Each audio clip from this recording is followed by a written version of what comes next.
this is looking absolutely bad for Ukraine. Putin making Ukraine graveyard of US fighter jets after Western tanks were completely decimated, obliterated by Russian army. What is happening right now? Okay, so Russian forces, they have launched 728 drones and 13 missiles on the night of July 8th, and we know that. All of us, we hopefully know this, and the reason for that is because it is making headlines, and that's how we really know all of this, right? Now, according to U.S. think tank, the Institute for the Study of War, Russia did not make this attack public. Okay, it was not public. 728 drones and 13 missiles that were launched, it was not made public by Russia. It was made public by Donald Trump's man in United States. Now it says that it was the largest combined drone and missile strike of the war, okay, since this war started, and about a 34% increase from the previous record high of 550 earlier this month. Lutsk, a city that's home to airfields used by the Ukrainian army, was the hardest hit, according to Zelensky. So Zelensky is the one who is saying that. It lies near the border. Okay, it lies near the border with Poland in western Ukraine, a region that is a crucial hub for receiving foreign military aid. Another 10 regions were struck, killing one person in the Kalmyky area and wounding two in Kyiv. This is coming from the Ukrainian government, the Ukrainian officials. That's what they said. Okay. So Russia's record drone attack on Ukraine.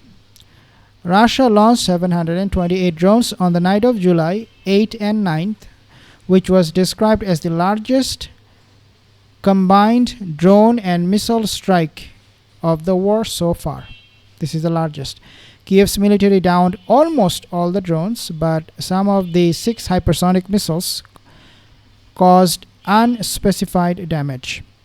The attack came just days after US President Donald Trump announced that arms shipment to Ukraine would resume, and aimed unusually sharp criticism at Russian President Vladimir Putin. As you can see on the screen, destruction of enemy air defenses missions. I mean, this is looking absolutely ugly for Ukraine, to say the least. A day later, when Donald Trump and Vladimir Putin, they spoke, a day later, okay, hours before a conference in Rome at which Kyiv won billions of dollars in aid pledges, Kyiv was struck with a record bombardment. So Kyiv is receiving aid. One hand, the other hand, you can see Russia is pounding them. It lasted for nearly 10 hours, killing 2 people and wounding 26, according to figures from the National Emergency Services. More drones with new upgrades. So what about the new drones? The Ukrainian capital of 3 million people has endured several consecutive weeks of escalating Russian attacks. Civilians say they face nightly terror, kept awake by air raid sirens and endless booms of explosions. Most people don't even sleep in our beds anymore, coming from Kyiv sources. Coming from a journalist, his name is Emmanuel Shays. He told ABC The World. Okay, this is coming directly from the Ukrainian people.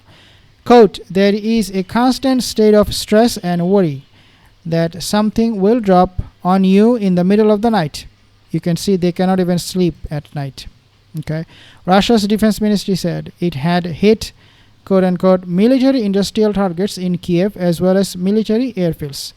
Now Ukraine's F-16 fighter jets, they become a graveyard. All of these are gone.